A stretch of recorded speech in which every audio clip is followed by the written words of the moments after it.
ગીર સોમનાથ જિલ્લામાં વરસાદી માહોલ જામ્યો છે। કોડીનારના ગ્રામ્ય વિસ્તારમાં પણ વરસાદ ખાબક્યો છે। બાવાના પીપળવા, માલશ્રમ, જંત્રાખડી અને કડોદરા સહિતના ગામોમાં વરસાદ વરસી રહ્યો છે। વીજળીના કડાકા ભડાકા સાથે ધીમી ધારે વરસાદનું આગમન થયું છે।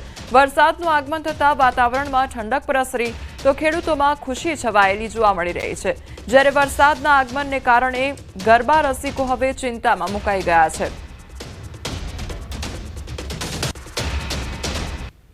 ગીર સોમનાથ જિલ્લાની અંદર વરસાદ છે તે મંડરાઈ રહ્યો છે, કારણ કે છેલ્લા 3 દિવસથી ગીરના અલગ અલગ વિસ્તારોની અંદર ધીમી ધારે વરસાદ છે તે વરસી રહ્યો છે। હું આપને મારી પાછળના દ્રશ્ય બતાવીશ, કારણ કે છેલ્લા 3 દિવસથી ગીર નજીક જંગલના જે આસપાસના ગ્રામ્યો છે ત્યાં આગળ વરસાદ વરસી રહ્યો હતો। તો આજે ફરી એક વખત કોડીનારના જે ગ્રામ્ય પંથકો છે, એટલે કે બાવાના, પીપળવા, કડોદરા, માલશ્રમ, જંત્રાખડી સહિતના જે ગામડાઓ છે ત્યાં આગળ આ ધીમી ધારે વરસાદ છે તે છેલ્લા અડધી કલાકથી વરસી રહ્યો છે। ખેડૂતો પણ છેલ્લા લાંબા સમયથી વરસાદની આતુરતાથી રાહ જોઈ રહ્યા હતા, કારણ કે ખેડૂતો ગીર સોમનાથ જિલ્લાની અંદર વરસાદ છે તેમની અછત વર્તાઈ રહી છે। ખેડૂતો પોતાનો પાક છે તેમને મુરઝાવાને લઈ અને પિયત આપવાની તૈયારીમાં હતા। ત્યારે ફરી એક વખત આજે જ્યારે કોડીનારના ગ્રામ્ય પંથકની અંદર વરસાદનું આગમન થતાં ખેડૂતો છે તે ખુશખુશાલ જોવા મળી રહ્યા છે। તો બીજી તરફ વાતાવરણની અંદર પણ ઠંડક પ્રસરી છે, પરંતુ આવતીકાલથી જ્યારે ગરબા શરૂ થવાના છે, નવરાત્રી શરૂ થવા જઈ રહી છે, ત્યારે ગરબા રસિકો છે તેમાં ક્યાંક ને ક્યાંક ચિંતા છે તે વ્યાપી છે।